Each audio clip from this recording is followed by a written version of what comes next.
Muy buenas tardes a todos. Es un placer saludarlos nuevamente de parte de Católicos contra el Liberalismo.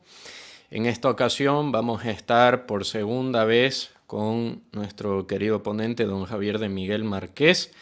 En esta ocasión hablando sobre la justicia natural y cristiana, un tema bastante interesante que debemos aprender, tomar en cuenta, debemos formarnos en base a él.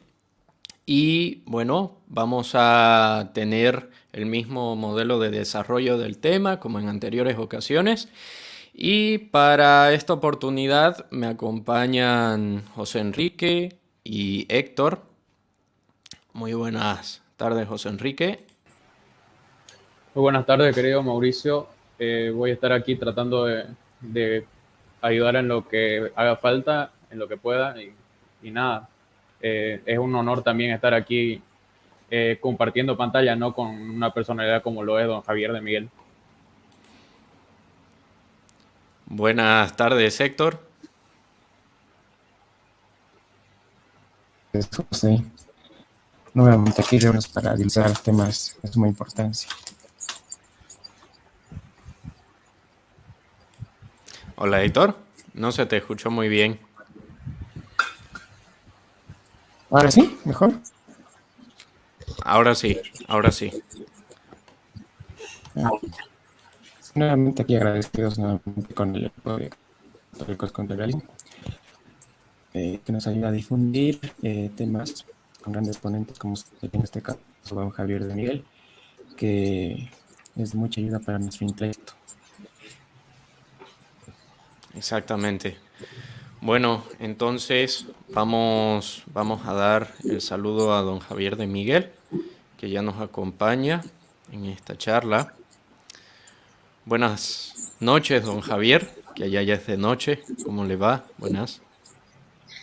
Buenas noches aquí en España, efectivamente, y buenas tardes para la inmensa mayoría de la audiencia hispanoamericana.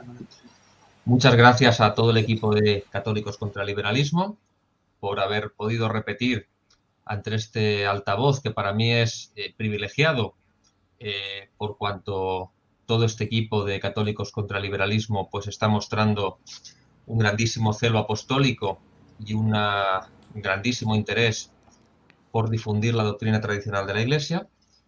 Y en ese sentido, insisto, me siento profundamente honrado, también por cuanto me siento absolutamente coincidente con la línea de este grupo, por lo que respecta a los temas que se han ido tratando fundamentalmente en redes sociales.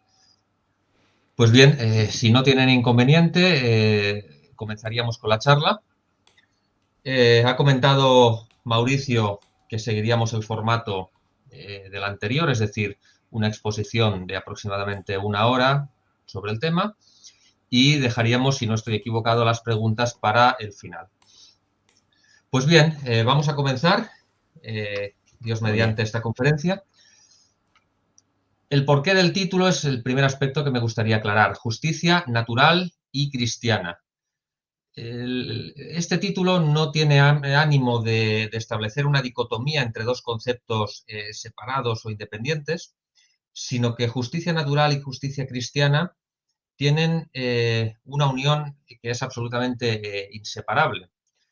Y es que la justicia natural, por mucho que se trata de una cuestión basada principalmente en los primeros principios de la naturaleza, justamente porque la gracia no destruye la naturaleza, sino que la perfecciona, hay un nexo de unión entre lo que se puede considerar justicia natural, entendida exclusivamente desde los principios del derecho natural, y justicia cristiana, que es la coronación, que es la guinda, es la sublimación del derecho natural gracias a la filosofía y a la teología cristianas. Porque no debemos olvidar, y esto es un aspecto sobre el que volveremos a lo largo de esta charla, que todas las realidades temporales se encuentran caídas por el pecado original y por lo tanto requieren del auxilio de la gracia para ser realmente perfectas y para quedar redimidas. Por ese motivo, por el que la naturaleza no está absolutamente corrompida, pero sí está tocada, está herida por ese pecado original, se requiere la redención que nos aporta la gracia de Dios. Y en ese sentido, sobre esas premisas son sobre las que va a pivotar nuestra exposición.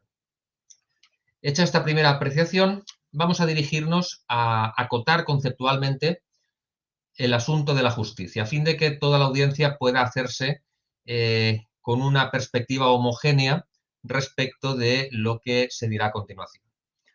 La justicia, esencialmente, es una virtud cardinal. Una virtud cardinal significa que es una virtud que funciona de apoyo a la vida moral del hombre.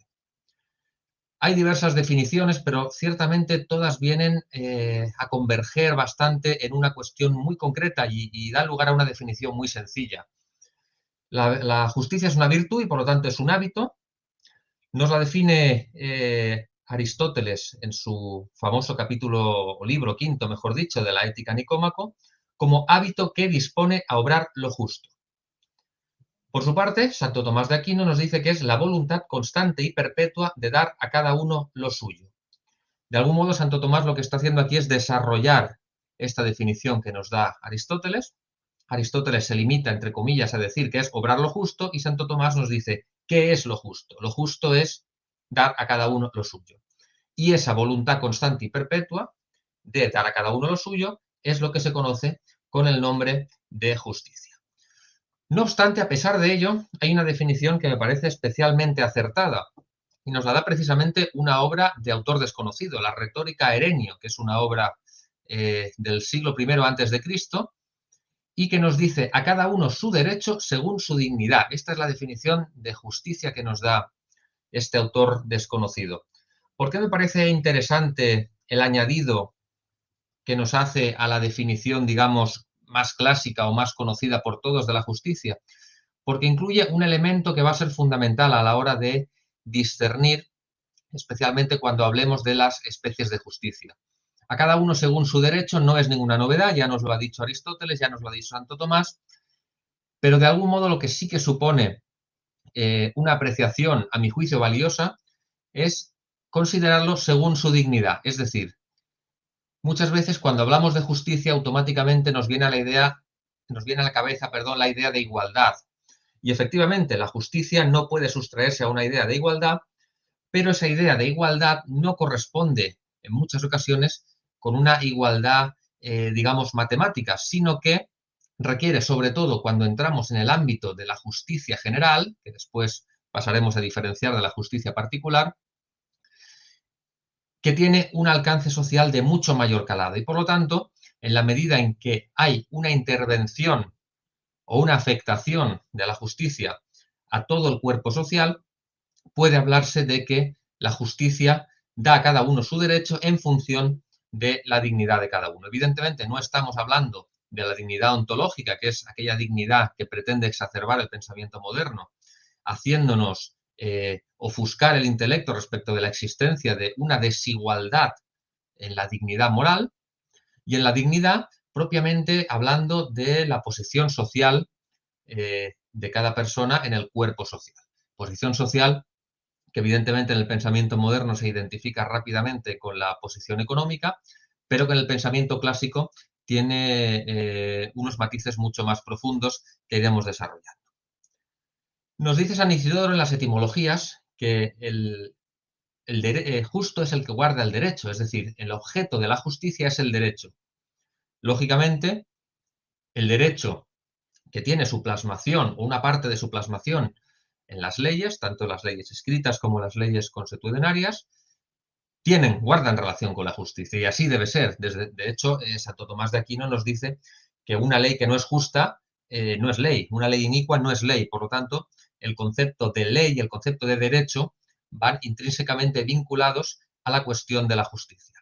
Será la modernidad, será el positivismo jurídico el que nos intentará hacer creer que la ley va por un camino y la justicia, que se considera como algo etéreo y en muchas ocasiones imposible de determinar, pues discurre por otro camino. En el ámbito del ejercicio de esta virtud, Aristóteles nos habla de que la justicia es la virtud más perfecta. Es una virtud posiblemente la más perfecta y posiblemente la que facilita en mayor grado la armonía social, en palabras de Platón. Todas las virtudes, según Platón, se basan en la justicia. Luego, la justicia es fuente de todas las demás virtudes. Evidentemente, estamos hablando exclusivamente en el plano natural. Y la justicia, nos dice Platón, se basa en la idea del bien, el cual es la armonía del mundo. Por lo tanto, la justicia tiene un lugar preeminente en la concepción del hombre como ser social y del cuerpo social como, digamos, ordenador y como perfeccionador de la naturaleza humana. Hemos visto hasta aquí la concepción, digamos, en la filosofía clásica, pero pagana, de la cuestión de la justicia.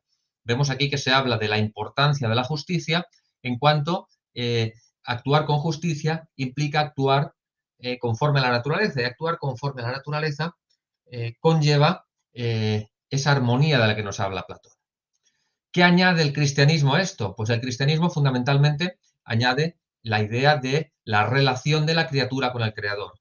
Es decir, actuar justamente ya no es actuar conforme a la naturaleza como fin en sí mismo, sino actuar conforme a la naturaleza en cuanto esa naturaleza tiene un creador. Y un creador que es un Dios personal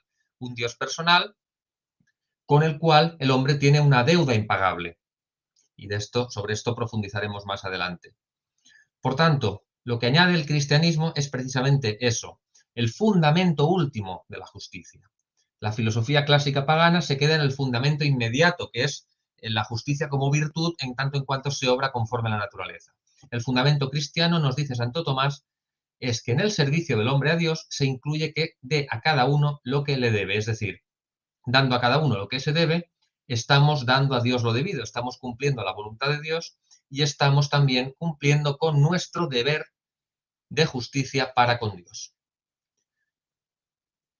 Esta es, por tanto, y me interesa especialmente esta matización, porque es precisamente la filosofía y la teología cristianas las que perfeccionan y le dan a la justicia ese papel, digamos, preeminente, ya no en el ámbito de lo natural, sino preeminente en el orden al fin último del hombre, que es la bienaventuranza en el cielo. Dicho esto, podemos hablar de que hay diferentes especies de justicia.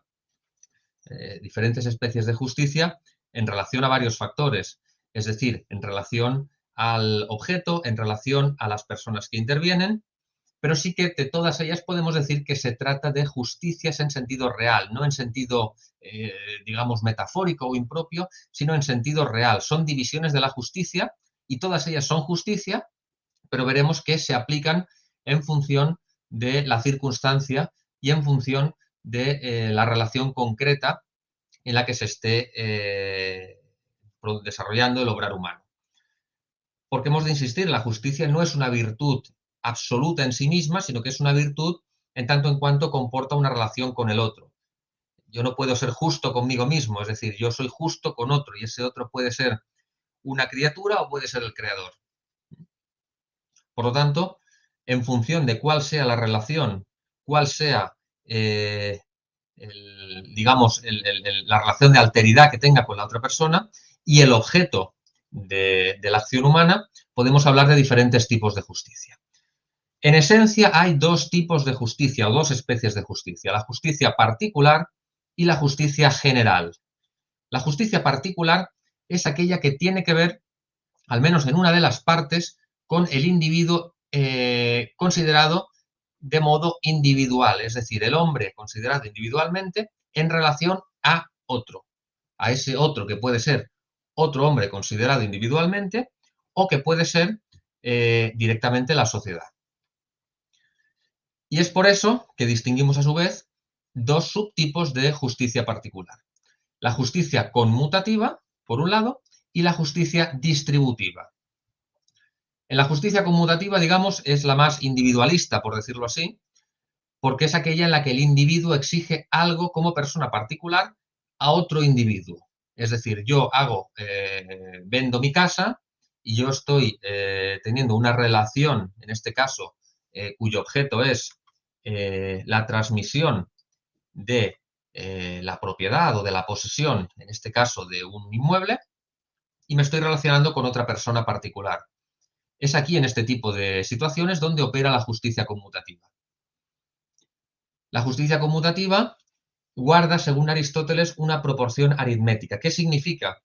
Pues que de todas las especies y subespecies de justicia es aquella en la cual la equivalencia de prestaciones, porque insistimos en que la justicia se basa en la igualdad, pero no en la igualdad etérea o en la igualdad ideológica o en la igualdad que nos promueve el pensamiento racionalista, sino en la igualdad como equivalencia de prestaciones entre lo que se da y lo que se recibe, teniendo en cuenta que aquello que es diferente no puede ser tratado del mismo modo que dos cosas que son iguales. Por tanto, proporción aritmética se refiere a una equivalencia de algún modo matemática, es decir, si yo a una tercera persona le presto 100, la otra persona automáticamente adquiere conmigo una deuda de 100 y está obligada por la justicia a reintegrarme 100 unidades monetarias, por ejemplo. Porque hay una proporción matemática, se puede cuantificar la deuda, se puede cuantificar cuál es la obligación de justicia de un individuo respecto al otro. Cuando yo transmito cualquier elemento patrimonial, cuando yo vendo mi casa, evidentemente no hay una proporción matemática exacta que diga cuál es el deber de justicia entre comprador y vendedor, pero sí que emerge aquí la idea de precio justo, es decir, no hay una relación justa que desde el prisma de la justicia conmutativa que esté basada en la exigencia de un precio o unas condiciones que excedan lo que razonablemente se puede considerar un precio justo, que después esto sería objeto también de larga discusión. Y por lo tanto, a los efectos de esta charla, pues va a ser tenido como una premisa la existencia de precio justo, que después tiene toda una serie de fases y de etapas en su elaboración filosófica. Por tanto, la justicia conmutativa, insisto, se basa en una relación entre particulares, entre individuos, pero, y aquí es donde viene muchas veces el error de la ideología liberal, que considera que por ser una relación entre particulares queda fuera del alcance de la ley humana, es decir, no hay ley que tenga que regular cuáles son las condiciones que tienen que regir las relaciones entre los individuos, es decir, basta con que esa relación contractual o del tipo que sea se haya prestado libre y voluntariamente, con toda la vaguedad que estos conceptos en ocasiones llevan aparejados. Pero no es así, esto es falso, es decir, toda injusticia realizada también a modo particular tiene una incidencia en la vida social. Por ejemplo, yo puedo acordar libre y voluntariamente con un empleador ceder mi trabajo a un precio o en unas condiciones, digamos, de esclavitud. Yo puedo hacerlo libre y voluntariamente. Supongamos que no hay coacción alguna por parte de mi empleador. Yo soy libre de aceptar esas condiciones, sí, pero eso no me exime de responsabilidad social en el caso de hacerlo. ¿Por qué? En primer lugar, por una cuestión de cuidado del bien común. Si yo y otra persona y otra persona y otra persona deciden sucesivamente aceptar estas condiciones de trabajo de esclavitud, lo que se está haciendo es sentar un precedente e incentivar de algún modo a que esa actitud, que es desde el punto de vista de la justicia conmutativa injusta, se perpetúe o se enquiste en el comportamiento de otros individuos y, por tanto, acabe perjudicando al bien común de la sociedad. Por tanto, insisto, es una falacia decir que las relaciones libres y voluntarias son suficiente presupuesto para considerar una justicia conmutativa, punto número 1. Y punto número 2, es una falacia pensar que las injusticias que se acepten, aunque sea voluntariamente, entre dos partes que están operando en una relación contractual o del tipo que sea, no tienen incidencia desde el punto de vista del bien común. Por último, diremos que la justicia conmutativa, en caso de ser quebrantada, exige, desde el punto de vista moral, restitución o reparación. Es decir, con el acto injusto nace una deuda con respecto a la persona defraudada y precisamente por obligación de justicia esa deuda debe ser satisfecha.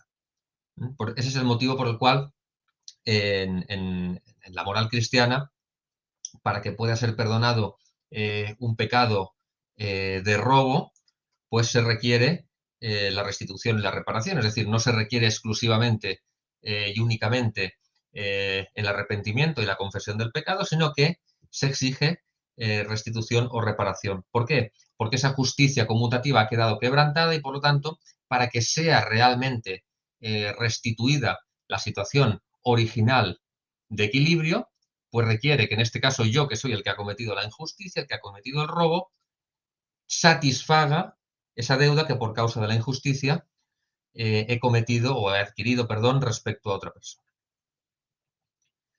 Esto por lo que respecta a la justicia conmutativa. Vamos a hablar ahora de la otra subespecie de justicia particular, que es la justicia distributiva.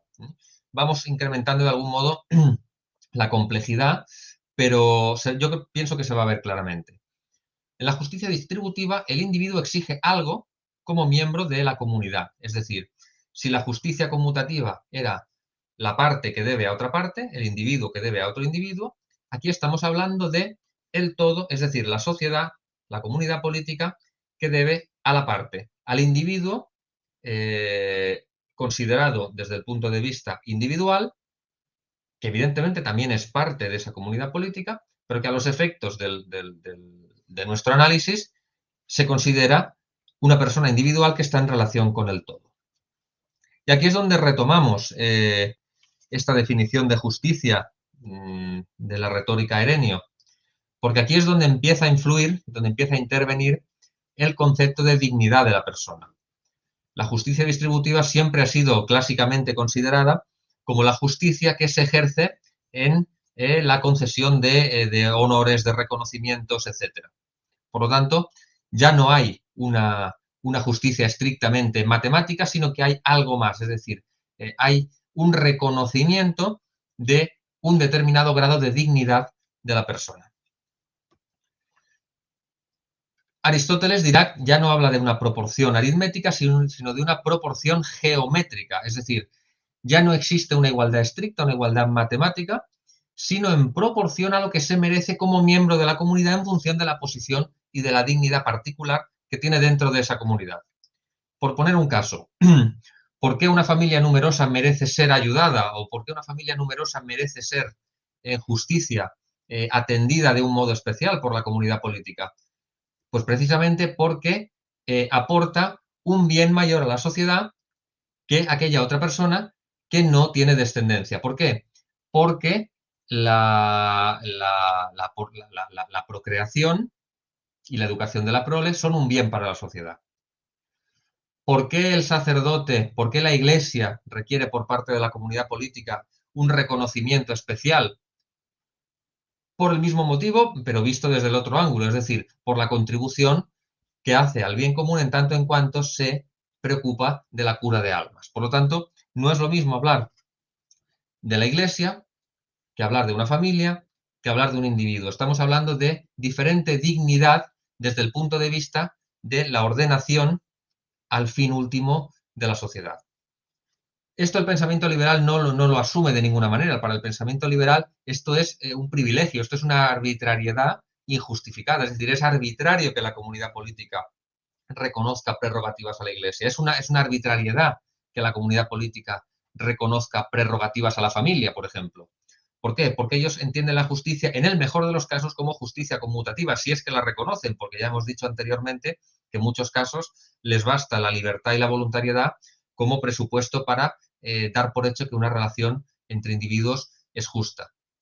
Aun suponiendo que asuman nuestro concepto de justicia conmutativa, no reconocen en ningún modo y de ninguna manera la justicia distributiva. La considera un privilegio. Esto insiste, por ejemplo, mucho Hayek en su obra, Los fundamentos de la libertad, perdón, en la que cualquier concesión por parte de la autoridad política fuera de lo que estrictamente la ley establece, la generalidad de la ley establece para todos los ciudadanos, es una arbitrariedad. Y precisamente la misión, según él, y el desarrollo, la evolución de la sociedad, se mide en función de qué grado de igualdad o qué grado de generalidad aplica la ley a todos los individuos. Y en esto es falso, por lo que hemos explicado. ¿Es proporción geométrica? esa asignación de bienes y cargas. Y los bienes y cargas no son necesariamente equivalentes, porque aquí no hay una relación individuo-individuo, sino hay una relación de la parte hacia el todo. Mejor dicho, lo que el todo debe a la parte. La justicia distributiva, pese a ser una subespecie de la justicia particular, tiene una relación privilegiada con la justicia general, que es la segunda especie de la que hablaremos a continuación. ¿Por qué? Porque ya entra en escena el todo, ya entra en escena la sociedad. Nos dice el Papa Pío XI en Divini Redentoris: no se puede atender suficientemente a la constitución equilibrada del organismo social y al bien de toda la sociedad si no se da a cada parte y a cada miembro, es decir, a los hombres dotados de la dignidad de persona, todos los medios que necesitan para cumplir su función social particular. Nótese este último inciso, particular, porque si lo suprimiéramos, parecería que está hablando de la dignidad ontológica de la persona, y conforme a la dignidad ontológica de la persona, estamos más en el ámbito de la justicia conmutativa que en el ámbito de la justicia distributiva. Y por último hay que hacer una distinción. En ocasiones se asimila erróneamente la justicia distributiva con la caridad. Y no es la caridad es una virtud teologal, es un hábito infuso por Dios, es un fruto de la gracia, es el elemento central de la vida cristiana y por lo tanto es de una importancia capital, pero no se identifica con la justicia distributiva. La justicia distributiva tiene que ver con las relaciones, en este caso, entre el hombre y la sociedad. No tiene que ver con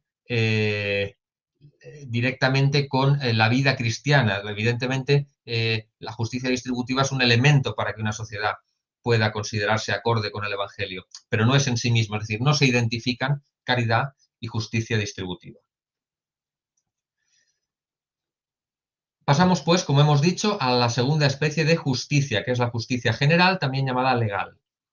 La justicia legal o general tiene como objeto en sí el bien común. Es decir, ya estamos directamente en la relación y en el fin que todo individuo que pertenece a la sociedad debe perseguir como individuo y que es el mismo que debe perseguir también la sociedad. Aquí estamos como en la justicia distributiva, pero a la inversa, es decir, es lo que cada individuo debe a la comunidad. La relación es de abajo arriba, ya no es de arriba para abajo, ya no es la justicia distributiva conforme la comunidad en función a la dignidad, en función de las prerrogativas, concede un determinado derecho, sino que es lo que el individuo, por el hecho de pertenecer a la sociedad, debe a la misma sociedad. La justicia legal es la que más claramente se identifica con las obligaciones que establece la ley respecto del individuo.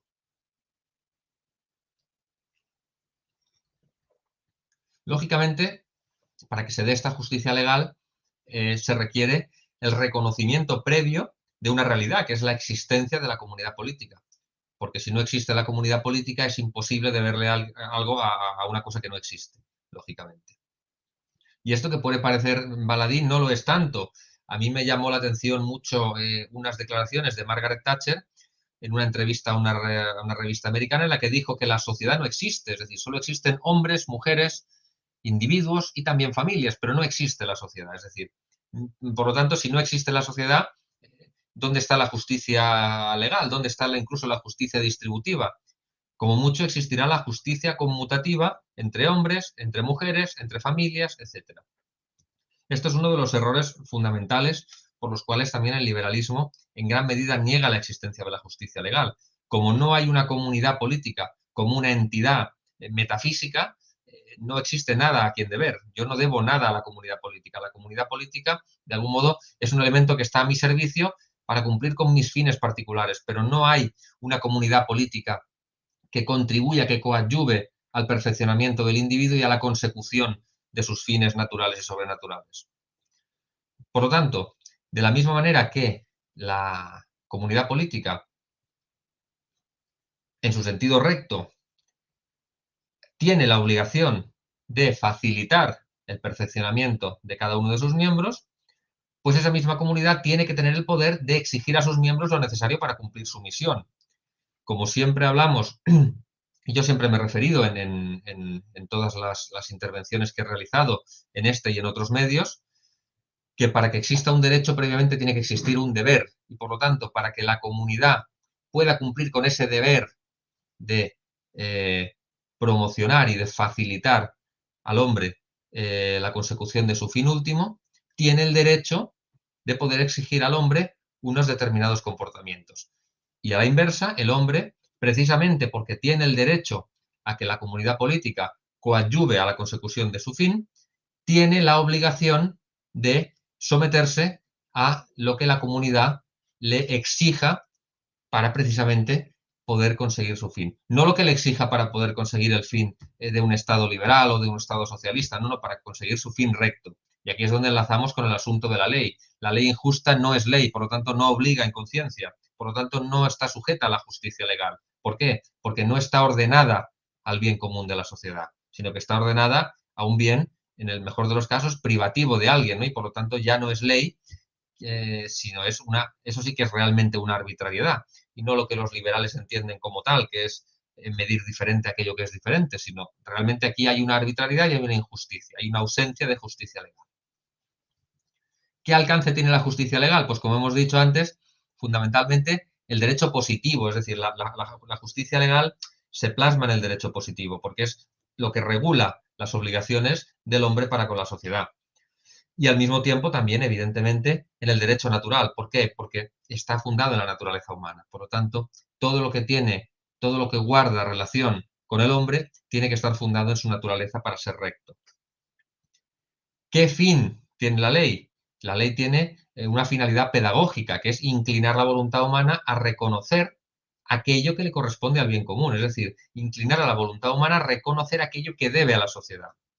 Y de esa manera se ordena lo que es propio de cada individuo a lo que es común.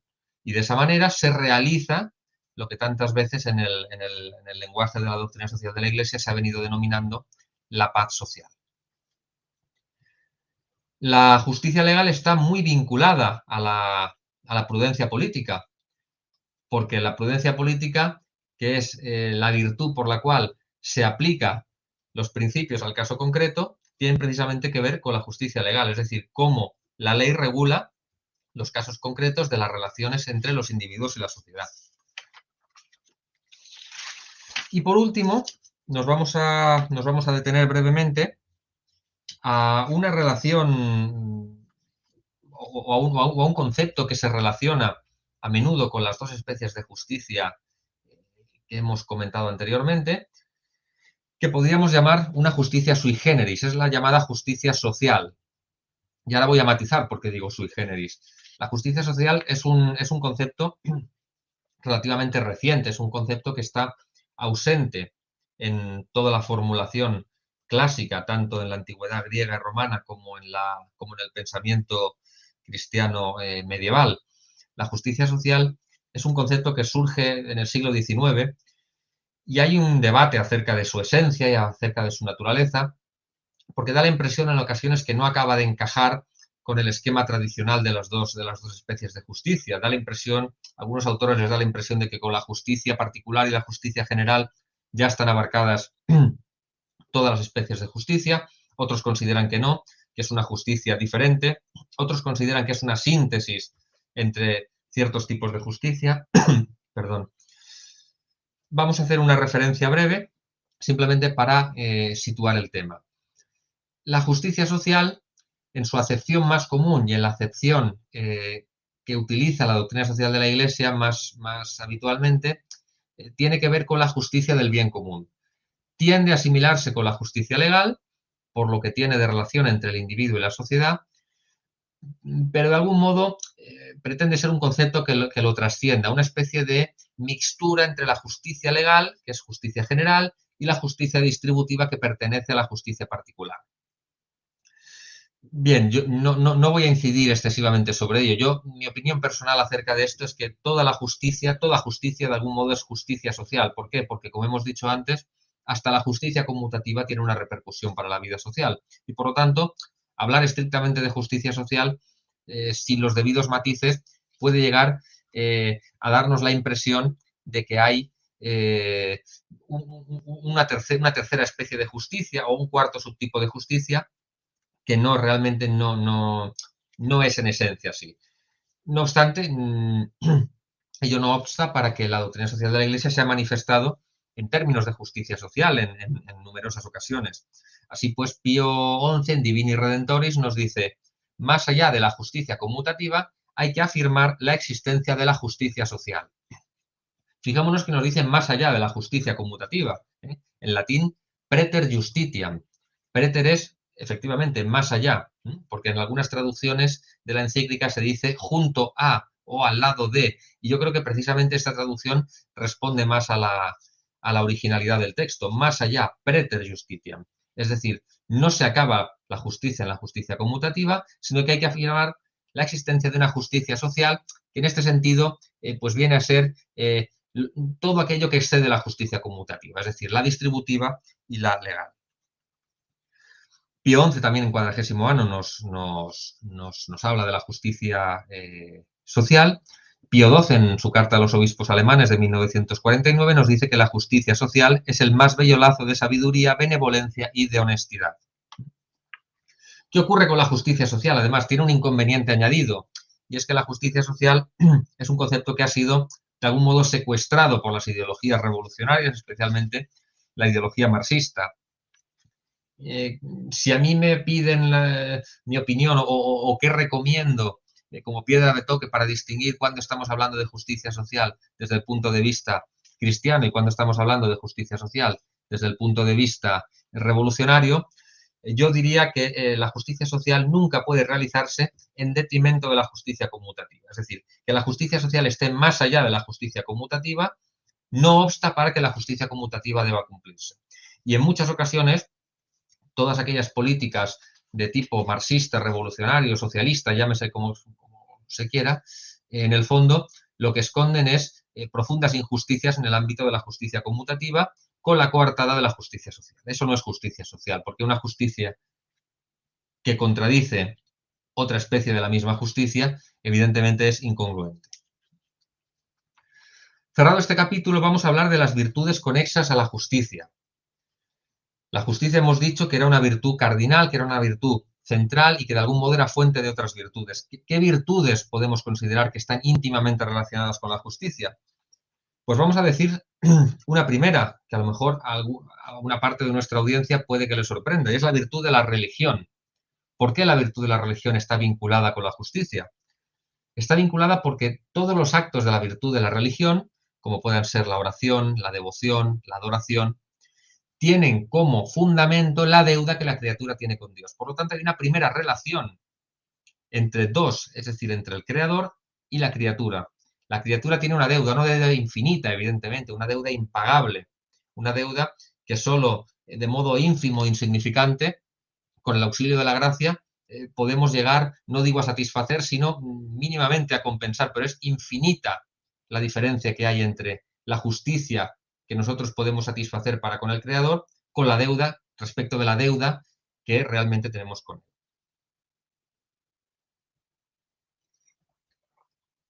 ¿Por qué quiero poner el énfasis en esto, aunque sea brevemente? Porque se observa una progresiva desjuridización de la vida de la fe. Cuando hablo de desjuridización, hablo precisamente de esto, de que se pierde la noción de la deuda, de lo que la criatura debe al Creador. Por eso en el Padre Nuestro se decía, perdona nuestras deudas. Por eso también en moral conyugal se habla del débito conyugal.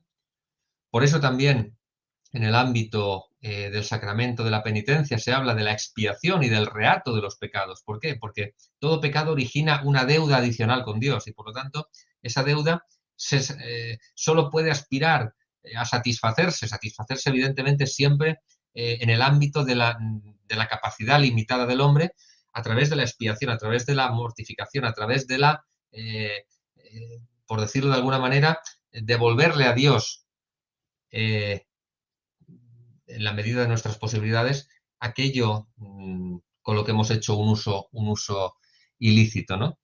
¿Por qué la mortificación es privarse de algo lícito? Pues porque de algún modo lo que estamos haciendo es devolver a Dios el derecho a usar de algo lícito en reparación por el uso desordenado que en algún momento hemos hecho de los bienes que Dios nos ha dado.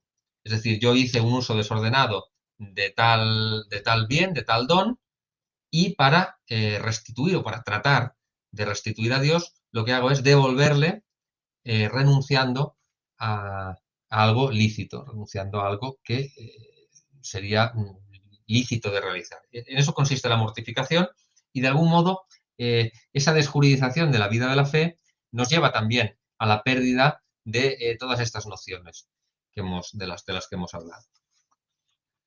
Después está la caridad, importantísimo, y aquí sí que nos vamos a extender un poco. La caridad no suplanta a la justicia, sino que la supone.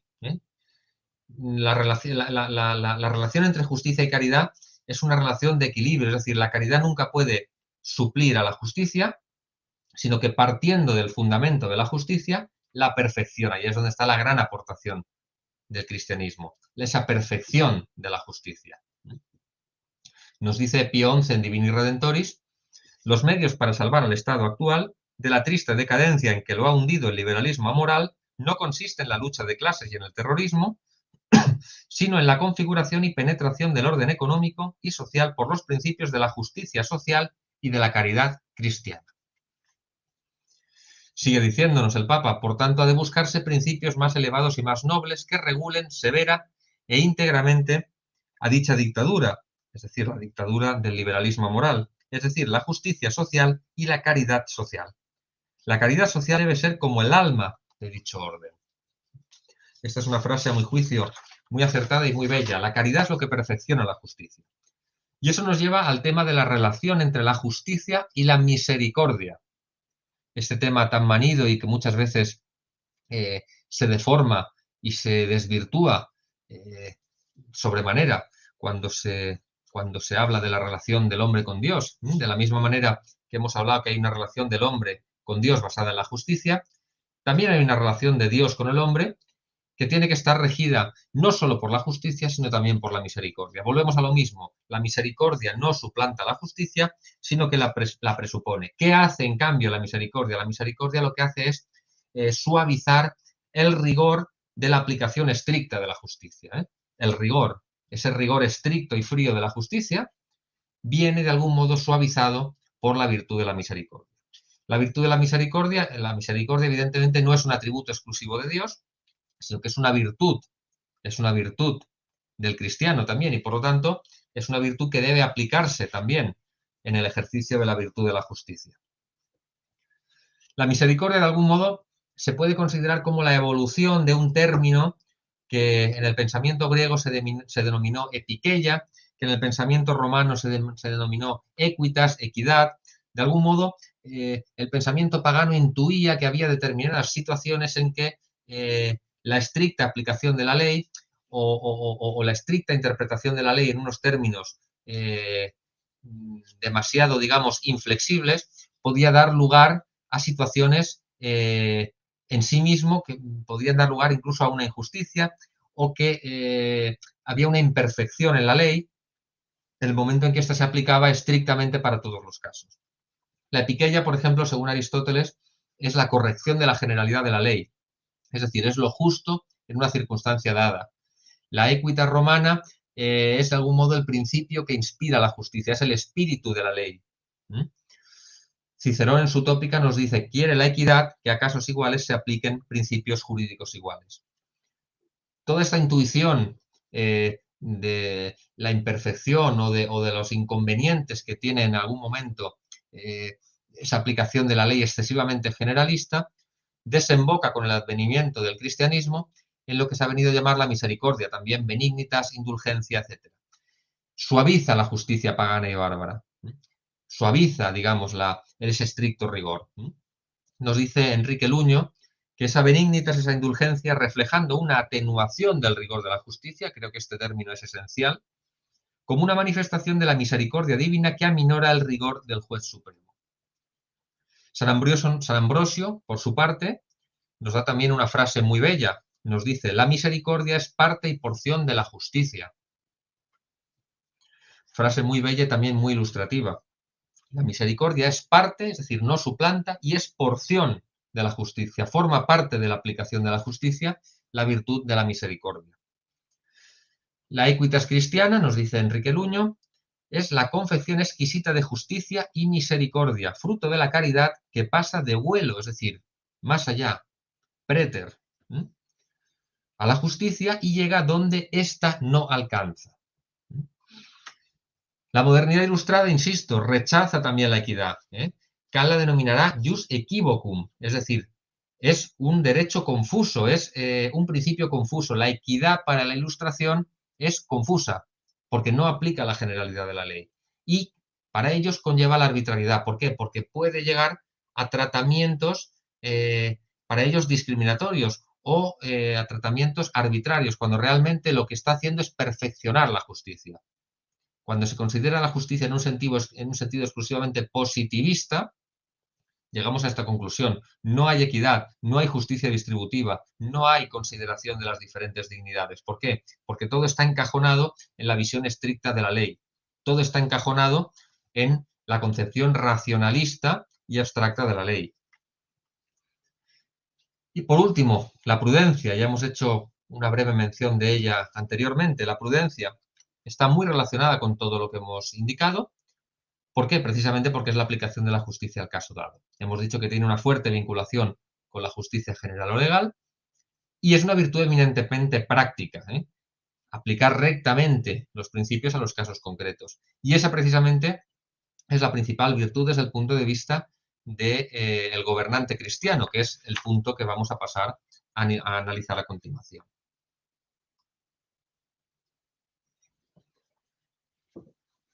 La justicia en el gobernante cristiano es algo que ha hecho correr ríos de tinta a los pensamientos, durante el pensamiento griego, el pensamiento romano, el pensamiento cristiano, por supuesto, en todas sus etapas y en todos sus momentos. Quiero destacar en este momento la importancia que tuvieron el pensamiento cristiano del siglo de oro de la mano de sus emblemistas. La emblemática, que es una disciplina de estudio apasionante, cuyo conocimiento debo sinceramente agradecer a un gran amigo y correligionario, el profesor David González, y que con esta modestísima contribución me gustaría también dar a conocer a la audiencia.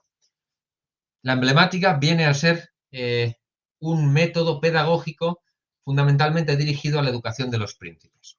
Por lo tanto, dirigida al ejercicio virtuoso de la misión de la dirección de las sociedades hacia su fin último. Esta imagen que tienen en pantalla junto al lema del subtema que estamos tratando corresponde a un emblema de Diego Saavedra Fajardo, extraído de su libro Empresas Políticas. Se titula Presidia Majestatis.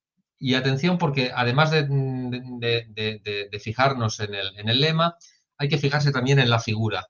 La figura es altamente significativa de cómo debe ser la figura del gobernante cristiano en el ejercicio de la justicia.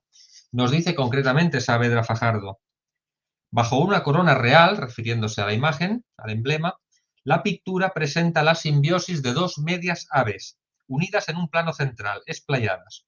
Un águila, con los rayos jupiterinos en las garras, que es justo la parte de nuestra izquierda, justo la que queda debajo del logotipo de Católicos contra el Liberalismo, pero bueno, ya les indico que se trata de los rayos jupiterinos, y un avestruz que lleva en el pico una herradura, es la otra media parte de la criatura.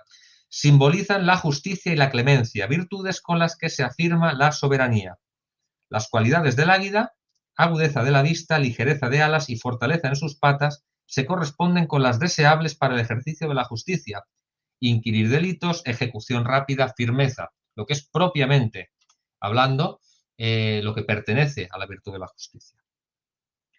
Los rayos significan el castigo, es decir, forma parte de la justicia el castigo. La justicia sin castigo no es justicia. ¿Por qué? Porque no hay ese componente expiatorio que forma parte de la injusticia que da lugar a ese castigo. Pero la justicia ha de ser también clemente y el rey debe tener una misericordia tan ardiente como el estómago del avestruz, capaz de digerir el hierro. Es decir, este emblema nos trata de mostrar cómo se cohonestan justicia y clemencia, justicia y misericordia en el ejercicio de la virtud de la justicia en el gobernante cristiano. Hay muchos más emblemas que hablan en relación a este tema. Por ejemplo, Andrés Mendo, en su obra El Príncipe Perfecto y los Ministros Ajustados, nos dice: el rey gobierna la tierra como el sol gobierna la moral. Es una bella metáfora para ilustrarnos acerca de que el gobierno del hombre sobre los hombres es análogo al gobierno de Dios sobre las criaturas. Asimismo, nos dice también: ningún escondrijo para el delito. El príncipe, nos muestra la imagen de un ciervo, el príncipe es como el ciervo que busca todos los escondrijos de las serpientes venenosas, es decir, que busca erradicar el delito, busca erradicar la injusticia. No hay lugar para el delito, no hay lugar para el crimen en el marco de la justicia. La justicia, la misericordia, perdón, no es tolerar el crimen en detrimento de la justicia. El príncipe cristiano debe buscar esa justicia, pero esa justicia y ese rigor con el que debe ser aplicada la justicia tiene que estar también acompañada por el ejercicio de la misericordia.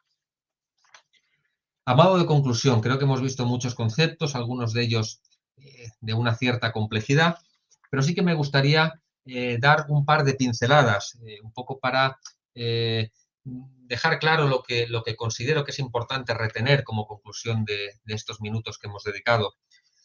Se puede hablar de justicia natural y cristiana. La justicia cristiana es la justicia natural, auxiliada y perfeccionada por la gracia, elevada por la gracia. Por lo tanto, como hemos dicho al principio, la gracia no destruye la naturaleza, sino que la presupone, pero la eleva. Esa es la misión y esa es la gran aportación del cristianismo a la vida social, como es la aportación del cristianismo en cualquier otro orden de la vida. La gracia es lo que vivifica, es lo que eleva nuestra naturaleza caída y es, por lo tanto, lo que perfecciona todas nuestras potencias y es un don gratuito de Dios. Es un don gratuito de Dios y, por lo tanto, nosotros pues debemos abajarnos, debemos humillarnos, debemos pedirla con solicitud y con humildad, porque es aquello precisamente que va a hacer más perfecta nuestra vida personal y, por ende, también la vida social. El cristiano está llamado a practicar toda clase de justicia más allá de las ideologías, de la ideología liberal, de la ideología socialista. La ideología liberal no entiende más allá de la justicia conmutativa, en el mejor de los casos. El marxismo no entiende, malentiende la justicia social y por ello pasa por encima en muchas ocasiones la justicia conmutativa.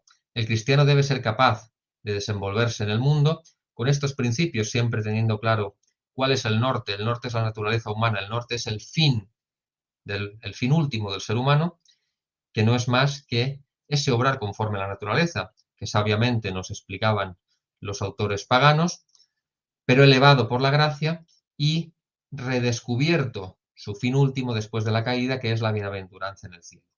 Y a esa misión, Dios mediante, es la que tenemos encomendados todos los cristianos. Todos tenemos opción de practicar la justicia en nuestras diversas obligaciones y deberes de nuestro Estado. Espero hayan valido estos minutos para aclarar y para ayudar también en la vida cristiana de cada uno de nosotros. Y con esto por mi parte concluyo. No sé si los moderadores querrán hacer algún inciso o pasar directamente al turno de preguntas. Muchas gracias, don Javier. Excelente ponencia, como es de costumbre. Bueno, tenemos varias preguntas, tanto en la página de Facebook como también en YouTube. Así que, José, si quieres hacer la primera pregunta. Perfecto, muy bien. La primera pregunta correspondería a alguien que escribe bajo el nombre de Surubí. Bueno, eso es un pez de aquí de Bolivia, de donde yo vivo. No sé si se referiría a eso, pero bueno. Nos dice, ¿qué elementos jurídicos toma el derecho indiano virreinal de las etnias precolombinas? ¿Qué elementos jurídicos toma el derecho indiano virreinal de las etnias precolombinas? Vamos a ver, sin ser un experto en el tema, porque no es el caso. Es decir, el derecho indiano al final es el derecho cristiano, es decir, es el derecho que España en su evangelización de las Indias, pues exportó evidentemente adaptándolo a las condiciones particulares del lugar en que se encontraba. ¿Qué ocurre con el derecho o el pseudoderecho que se daba en las sociedades, digamos, más primitivas? Tenía dos características fundamentales. Tenía un rigor desmedido en la aplicación de la justicia, un rigor también desmedido, digamos, en los medios para discernir la justicia. En muchos casos eran medios absolutamente irracionales, ¿no? Por ejemplo, hay pueblos en los que se practicaban torturas a una determinada persona y en función de la reacción que tuviera esa persona, pues se consideraba si lo que estaba diciendo era verdad o mentira, ¿no? O se practicaba una determinada, se mataba a una persona de una determinada manera y con ello se pretendía discernir si un acto se consideraba lícito o ilícito. Es decir, había un alto grado de irracionalismo. Concretamente, no conozco cuál era el derecho de las etnias precolombinas, pero sí que es cierto que el derecho, digamos, de las primitivas comunidades, todo lo que es el derecho prerromano, tiene un carácter profundamente irracional y ya digo, el concepto de justicia, incluso por muy acertado incluso que pudiese llegar a ser, empleaba unos medios y empleaba un rigor en su aplicación que estaba fuera de toda racionalidad. Por eso en algún momento de la charla hemos comentado que precisamente el cristianismo lo que viene es a depurar ese excesivo rigor. ¿Qué ocurre con la tradición grecolatina? La tradición grecolatina elimina de algún modo esa irracionalidad, pero no acaba de depurar ese excesivo rigor en la aplicación de la justicia. Y es ahí donde interviene el concepto cristiano de caridad y la virtud de la misericordia.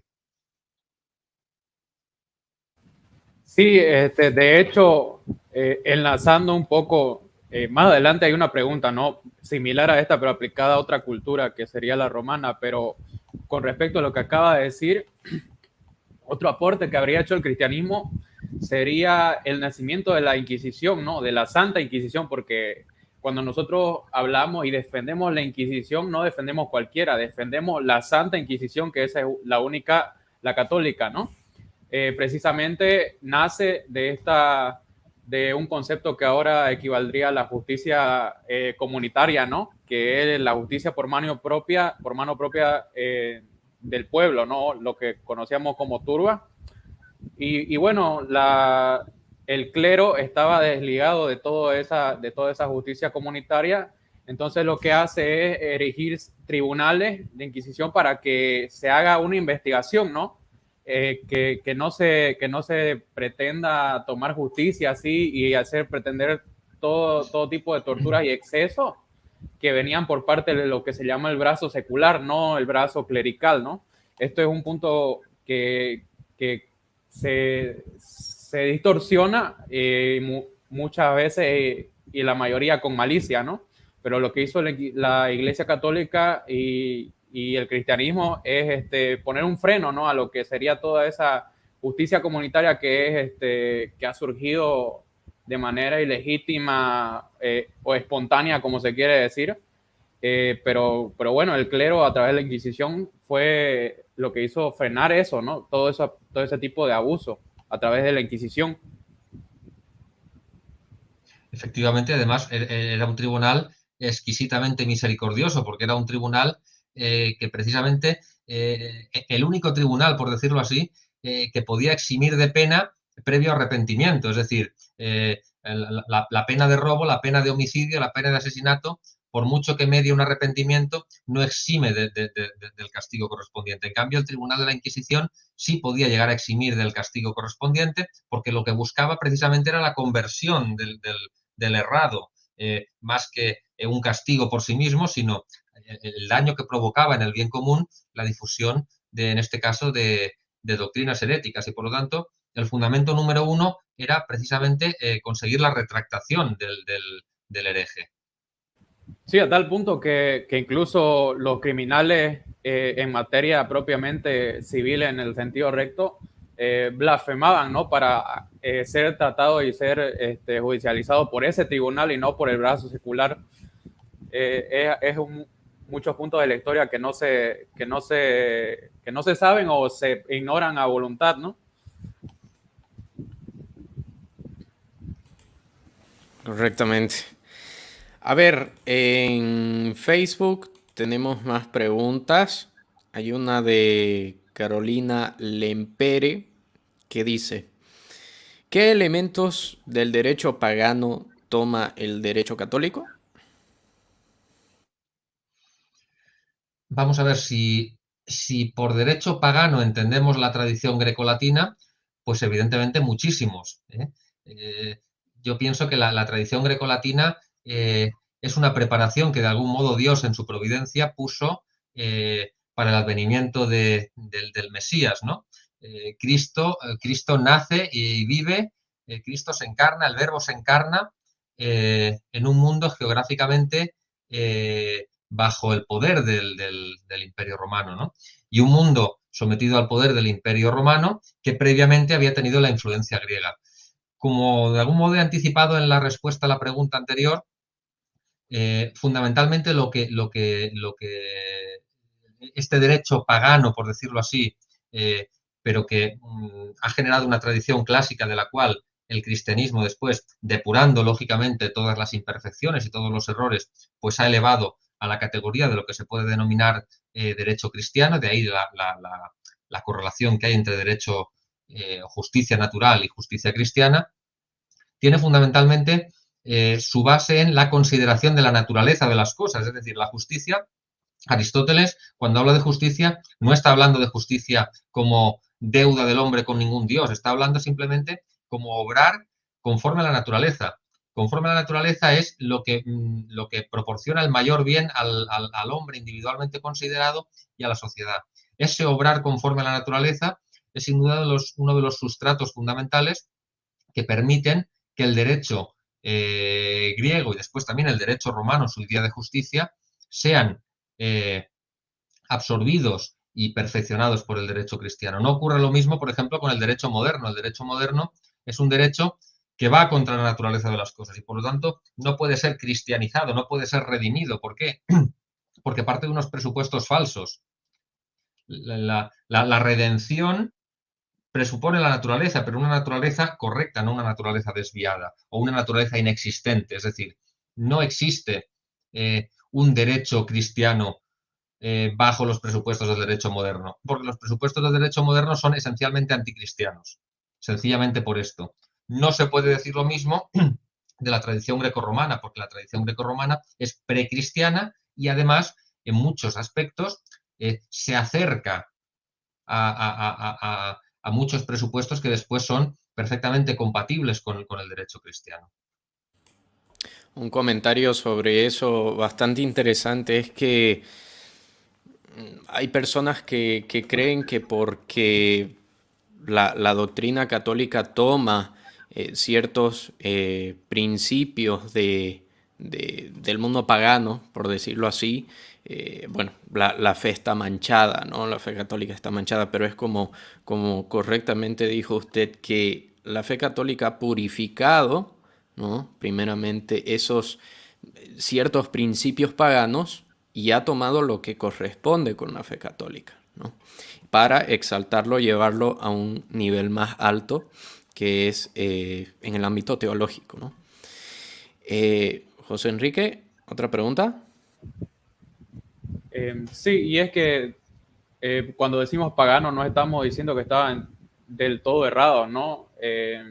Porque cuando se dice pagano podemos estar refiriéndonos a gente que es anterior al cristianismo, ¿no? Por lo que no tiene tanta culpa, por así decirlo. Y Dios, como siempre, se ha revelado a los hombres y que su existencia y esa realidad es razonable, pues todo hombre dotado de razón está abierto a conocer, ¿no? Esa realidad.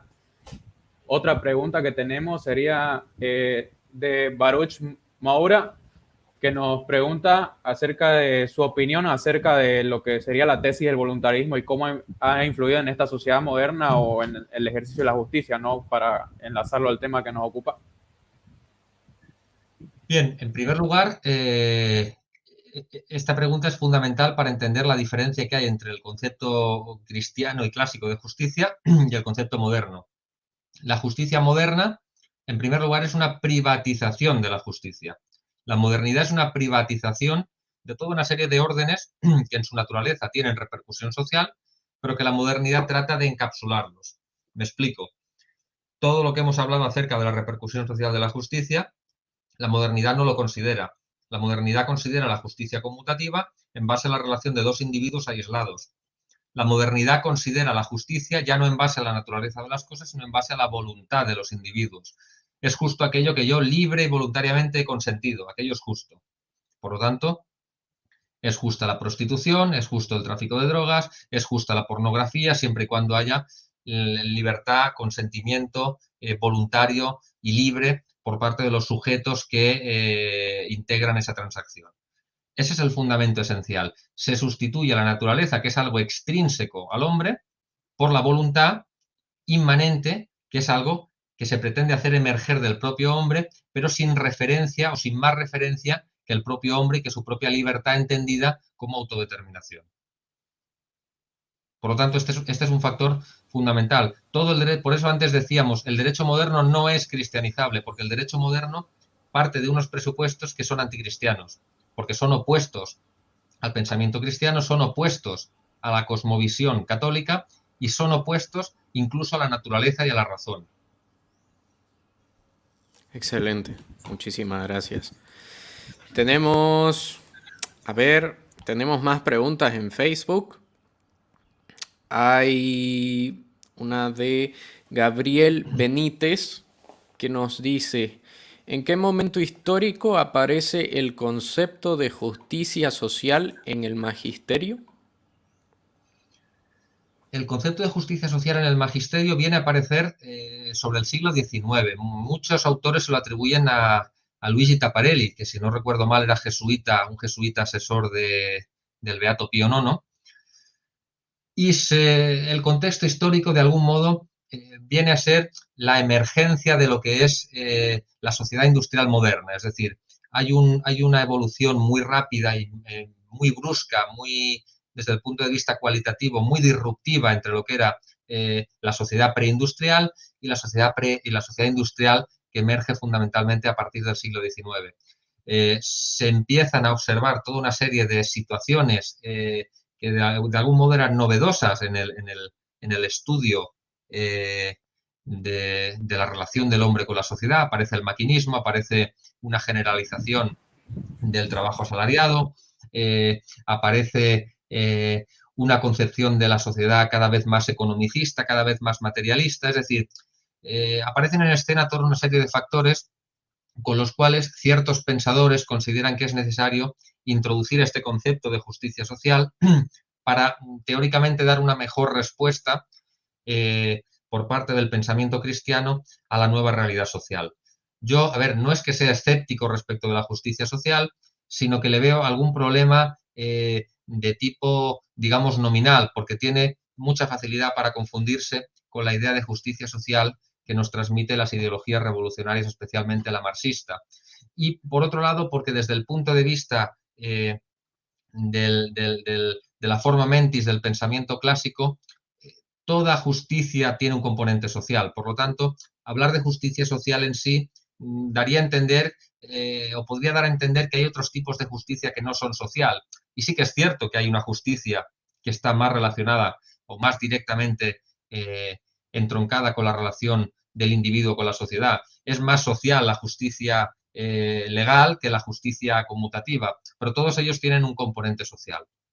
El magisterio de la Iglesia ha adoptado este término de justicia social y en muchas ocasiones lo ha analogado a la justicia legal. De algún modo, una especie de síntesis de lo que es la justicia distributiva, por lo que tiene de justicia particular, y de la justicia legal. Es decir, como hemos dicho antes, la justicia del bien común, es decir, toda aquella justicia que tiene una relación directa con la relación, valga la redundancia, que tiene el individuo con la sociedad, bien sea en sentido ascendente, es decir, lo que el individuo debe a la sociedad, que sería la justicia legal, como en sentido descendente, que es lo que el todo, la sociedad, debe al individuo, que sería la justicia distributiva.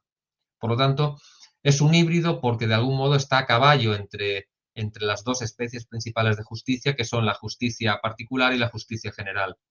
Tiene de justicia particular lo que corresponde a la justicia distributiva y tiene de justicia general lo que corresponde a la propia justicia legal.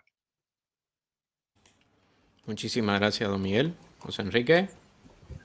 Sí, y enlazando o volviendo un poco al tema, ¿no? que tocaba, ¿no? Al punto que tocaba acerca de que el derecho moderno no es compatible o cristianizable, que es lo que se pretende, ¿no? Desde el liberalismo conservador al menos, es porque pienso yo que está atravesado por lo que es el humanismo, ¿no? Y esta pregunta va un poquito relacionado también a eso, ¿no? Nos pregunta cómo podríamos diferenciar entre lo que es el derecho natural clásico y el derecho natural moderno. La diferencia en lo que sería en derecho natural y el justnaturalismo, me parece, ¿no? Que es la pregunta. Pues sí, efectivamente, y además, como suele decirse, pues muchas veces es un tópico, me encanta que me haga esta pregunta, porque aquí hay una diferenciación muy necesaria y a menudo no suficientemente clarificada. El derecho natural tiene que ver con la naturaleza de las cosas, el derecho natural clásico, es decir, tiene que ver con la relación del hombre con el mundo en el que vive, en base a la naturaleza, es decir, en base a la realidad de las cosas. Cuando se habla de justnaturalismo moderno o justnaturalismo racionalista, la gran diferencia fundamental, es decir, por ser muy sintético, la diferencia fundamental es que el justnaturalismo clásico analiza la naturaleza de las cosas desde una perspectiva extrínseca, es decir, desde una perspectiva de análisis y observación exterior, y el justnaturalismo racionalista analiza la naturaleza desde la perspectiva exclusiva de la razón humana, pero de la razón humana desde el sentido exclusivamente humanista, es decir, desde el sentido del análisis interno y del juicio autónomo que hace la razón. Es decir, el principal elemento, la piedra de toque entre el justnaturalismo clásico y el justnaturalismo moderno es la autonomía de la razón.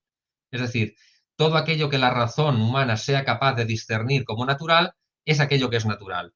Y eso no es correcto, porque más allá del discernimiento hay una realidad objetiva.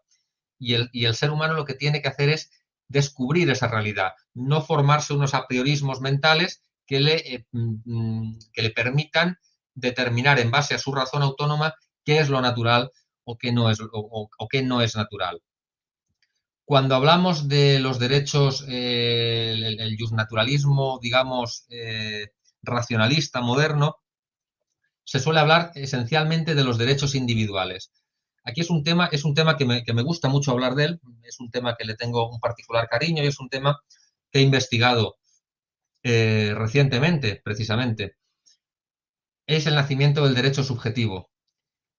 Hemos hablado brevemente en la charla de que todo derecho va precedido de una obligación. La ruptura jurídica de la modernidad con el pensamiento clásico viene dado desde el momento en que se considera el derecho como una exigencia unilateral del individuo. Es decir, yo tengo derecho a, ¿por qué? Porque sí, porque soy humano, porque vivo, porque existo, punto. No porque ocupo una posición determinada, no porque tengo una dignidad concreta, pues una dignidad sacerdotal, padre de familia, empresario, trabajador, etcétera. No, simplemente porque soy yo ser humano y tengo una autonomía per se, que me iguala al resto de seres humanos y me hace acreedor de unas determinadas exigencias, porque sí. ¿Qué ocurre? Que eso conlleva la privatización del derecho, es decir, se elimina o se tiende a marginar el factor social del derecho y se circunscribe exclusivamente a lo individual, es decir, a lo que, por naturaleza, entre comillas, me corresponde desde el punto de vista individual, no desde el punto de vista de lo que yo debo a la sociedad, sino desde el punto de vista individual. ¿Qué se me debe? En primer lugar, el derecho a la vida. Se absolutiza el derecho a la vida. En segundo lugar, el derecho a la libertad. Se absolutiza el derecho a la libertad, pero entendida como libertad negativa, es decir, como ausencia de coacción. El primer derecho, o mejor dicho, el segundo después del derecho a la vida, es el derecho a poder autodeterminarme, es decir, a poder planificar y proyectar mi vida privada como yo desee. Y eso se le considera un derecho natural. ¿Por qué? Porque la naturaleza ya no se considera del hombre en relación al mundo en el que vive, sino del hombre en relación a sí mismo. Por lo tanto, yo tengo derecho a que usted me respete mi individualidad y mi proyecto vital. Si mi proyecto vital es, desde el punto de vista moral, aberrante, no hay ningún problema porque es mi proyecto. Y después está el tema de la propiedad. Hemos hablado de la vida, de la libertad y de la propiedad. La propiedad también se absolutiza, porque la propiedad es de derecho natural, eso está explicado, especificado perfectamente por la doctrina de la Iglesia, por León XIII, etcétera. Pero no es un derecho absoluto, sino que está subordinado al bien común, está subordinado a los fines de la sociedad. Porque ningún derecho individual es absoluto en sí mismo si no es puesto en consideración y puesto en referencia a una unidad superior que es la sociedad. Que cuidado, la sociedad no es el Estado necesariamente, ni mucho menos el Estado moderno. Es la comunidad política natural y que tiene unos fines que equivalen a los fines del ser humano, que no pueden contradecirse. Por lo tanto, yo, en el ejercicio de mis derechos individuales, no puedo contradecir los fines que tiene la sociedad, sencillamente porque son los mismos. Entonces, sintetizando la respuesta, el derecho moderno, el justnaturalismo clásico, gira alrededor, el justnaturalismo moderno gira alrededor del ser humano como individuo único y aislado, mientras que el justnaturalismo clásico parte del ser humano puesto en relación con la sociedad, puesto en relación con el mundo en el que vive, puesto en relación con su posición en el cosmos y puesto en relación con las obligaciones y lo que debe a la sociedad por el mero hecho de existir. Y por supuesto, se privatiza también la fe, porque entonces ya no hay una relación, el concepto de deuda del hombre para con Dios queda también restringido. ¿Por qué? Porque al final la libertad individual queda puesta en primer lugar. Y por lo tanto los deberes para con Dios de algún modo son un anexo, un complemento, pero no son la esencia del comportamiento humano.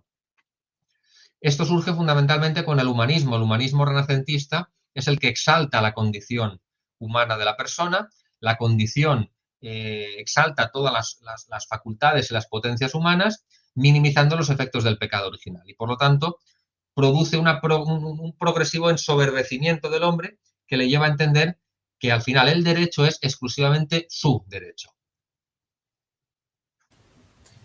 Sí, y es que yo lo suelo, como no tengo todavía tanta formación, lo suelo resumir como apuntándome a denostar lo que es el derecho a la vida, ¿no? Porque este derecho se lo cita y suena muy bonito, pero muchas veces no se conoce que este derecho humano a la vida realmente es un derecho de John Locke, ¿no? Que es el derecho a autodeterminarse. Y cuando decimos que tenemos nosotros el derecho a determinarnos, es de autodeterminar qué naturaleza nosotros tenemos.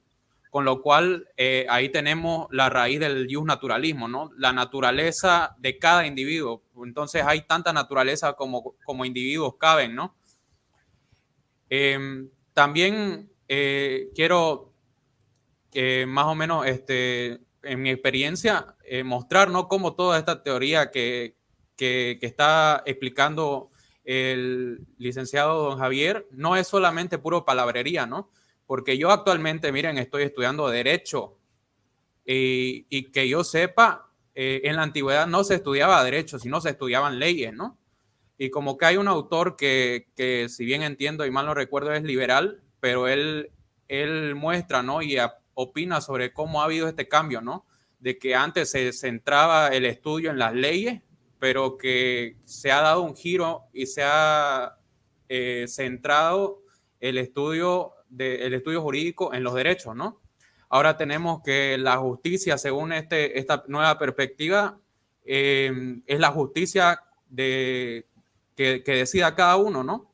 Y esto en la realidad y en la práctica se plasma en que, por ejemplo, si una mujer está siendo golpeada por su pareja, por su cónyuge, no vamos a decir que todavía que está casada y que sea lícito el divorcio, sino una chica cualquiera, ¿no?, que está teniendo una relación desordenada con un muchacho que es violento y la golpea.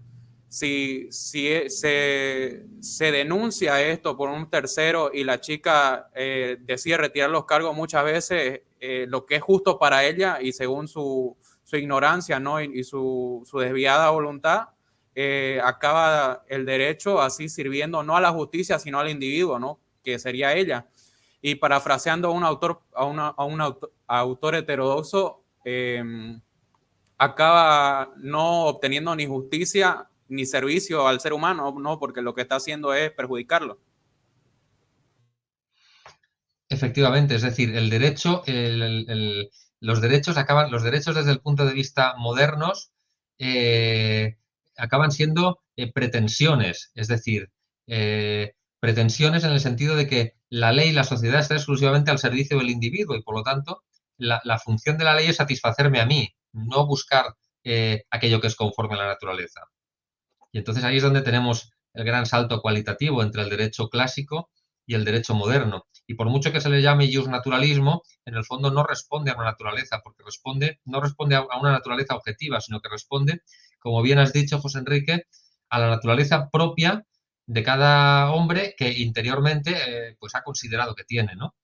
Y eso, evidentemente, trae al final la disolución de la naturaleza, porque por mucho que nos empeñemos, pues la naturaleza es la que es.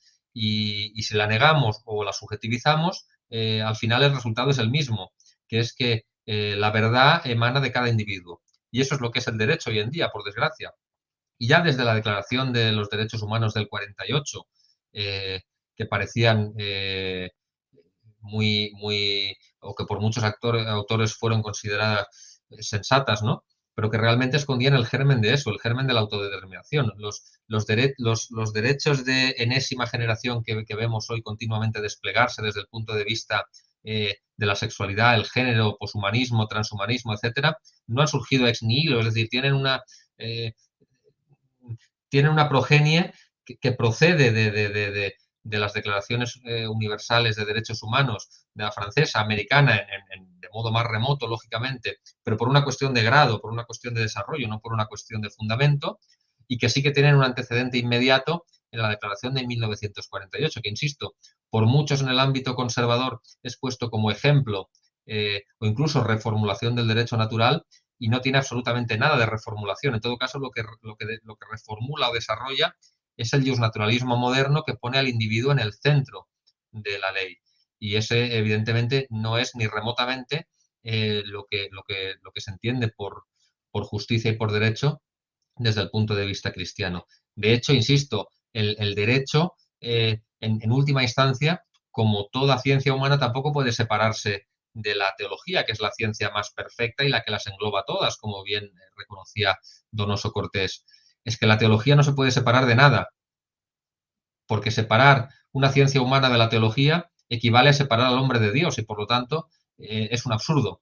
Podía entenderse, insisto, en el mundo grecolatino, en el mundo precristiano, si queremos utilizar un término menos peyorativo que el adjetivo pagano, pero es que realmente es así, no puede separarse la teología. El intento de separar la teología del derecho es precisamente el derecho moderno. Correctamente. Y también eso trae, por ejemplo, complementando a lo que dijo José Enrique del ejemplo de esta mujer que era maltratada, poner la justicia a la mera merced del hombre, ¿no? Y por el hombre, trae injusticias como, por ejemplo, las leyes que son basadas en una ideología como el feminismo, que son las leyes de violencia de género, de feminicidios y todas esas cosas que al menos en España yo he leído que ha traído demasiada injusticia hacia el sexo masculino y bueno, ahí vemos una de las consecuencias, ¿no? de poner la justicia no basada en Dios, sino basada meramente en lo positivo, o sea, en el hombre. En Facebook tenemos una última pregunta de Beatriz Cabrera que nos dice: ¿qué criterios hay para determinar si una ley es legítima? A ver, el criterio en última instancia es la conformidad con el derecho natural y divino. No tiene más. Es decir, es tan simple y al mismo tiempo tan complejo como esto. Responde esta ley a la naturaleza de las cosas y por lo tanto, si responde a la naturaleza de las cosas, también responde a los designios de Dios. Es el elemento fundamental de juicio. Cuando hablamos, por ejemplo, de las leyes que combaten la familia, pretendiendo equipararla con otras formas de convivencia aberrantes o pecaminosas, lo que estamos haciendo precisamente es delatar como injusta esa ley, por tanto, en tanto en cuanto es una agresión contra el orden natural, que es el orden querido por Dios, por supuesto. Entonces, el orden natural, de algún modo, es el altavoz que Dios utiliza para manifestarnos sus designios respecto del hombre, o al menos una parte de esos designios, ¿no? Aquellos que no están comprendidos dentro de la revelación. Y, por lo tanto, el elemento de juicio es la conformidad con la ley natural. Una ley no puede estar basada en la mentira, no puede estar basada en el engaño, no puede estar basada en una concepción del hombre que no es la concepción real, no es la concepción del hombre tal como ha sido creado por Dios. No puede estar basada como hemos dicho antes, en una injusticia desde el prisma de la justicia conmutativa bajo la coartada de la justicia social. Y al revés, no puede pretenderse poner el foco exclusivamente en la justicia conmutativa en detrimento de la justicia distributiva, por ejemplo. Hay multitud después de aplicaciones concretas para discernir los casos prácticos, los casos reales, pero sí que es cierto que tenemos que ir directamente a cuál es el orden querido por Dios. Y toda ley que vaya en contra del orden querido por Dios, como ya dijo Santo Tomás, pues no es ley. Toda ley que es injusta no es ley, por lo tanto, no puede ser obedecida en conciencia. En todo lo demás, sí. Y incluso en aquellas leyes que son puramente leyes positivas, ¿no? Pues un código de circulación, determinadas, no sé, reglamentos administrativos, todo este tipo de cosas tienen en principio una asepsia moral que no las hace objeto de juicio y por lo tanto pues deben ser asumidas sin más.